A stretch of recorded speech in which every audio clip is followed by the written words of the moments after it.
नमस्कार दोस्तों, मेरा नाम डॉक्टर रविंद्र सोनी है। मैं आरएसवी ईएनटी हॉस्पिटल में ईएनटी कंसल्टेंट हूँ।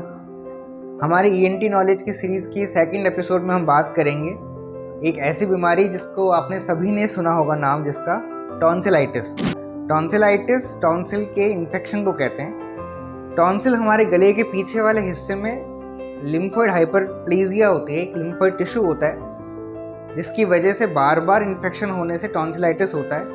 टॉन्सिलाइटिस के अंदर बच्चों के गले में दर्द होना, बार बार बुखार होना, उसकी ग्रोथ नहीं होना, ये कुछ कॉमन सिम्टम्स होते हैं। बच्चा कुछ ठंडा खाएगा या किसी चीज़ जिससे एलर्जी उसको है, अगर वो खाने से उसके बार बार गले में दर्द हो रहा है, उसको फीवर हो रहा है, तो उसको टॉन्सिलाइटिस हो सकता है। बच्चों के साथ साथ ये प्रॉब्लम बड़ों में भी हो सकती है।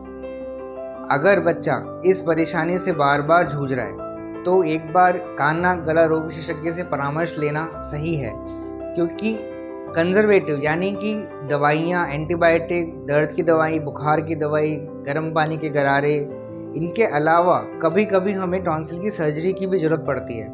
अगर बच्चा एक साल में 5 से 7 बार इस तरीके से बीमार हो रहा है, उसकी 2 हफ्ते से ज़्यादा स्कूल की छुट्टी हो रही है, तो हो सकता है कि हमें उन टॉन्सिल्स को शरीर से बाहर ही निकालना पड़े। तो इसके लिए यदि आपके बच्चे को ये प्रॉब्लम्स बार बार होती हैं तो आप एक ईएनटी डॉक्टर से कंसल्ट अवश्य करें। हम बात करेंगे एडिनॉइड और टॉन्सिल की सर्जरी की अत्याधुनिक तकनीक के बारे में, जिसे प्लाज्मा एब्लेशन या कॉब्लेशन भी कहते हैं।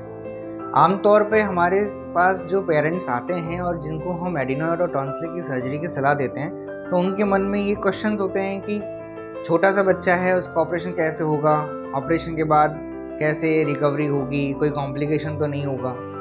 तो पुराने ज़माने में हेडलाइट लगा के एडिनॉइड और टॉन्सिल को निकाला जाता था, जिसमें ब्लाइंड तरीके से वो ऑपरेशन होता था। खून बहने के ज़्यादा चांसेस होते थे। बट आजकल एक बिल्कुल नई टेक्नोलॉजी आई है जिसे कॉब्लेशन कहते हैं। इसमें हम पूर्णतः दूरबीन के माध्यम से इस ऑपरेशन को किया जाता है। प्लाज्मा एब्लेशन में टिश्यू को जला दिया जाता है, जिसमें ऑपरेशन के टाइम पर खून ना के बराबर बहता है और ऑपरेशन के बाद बच्चे को दर्द भी ना के बराबर होता है। ये एक कम्प्लीटली डे केयर प्रोसीजर है।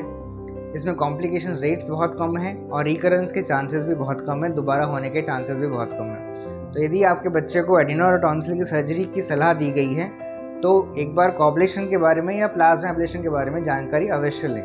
धन्यवाद।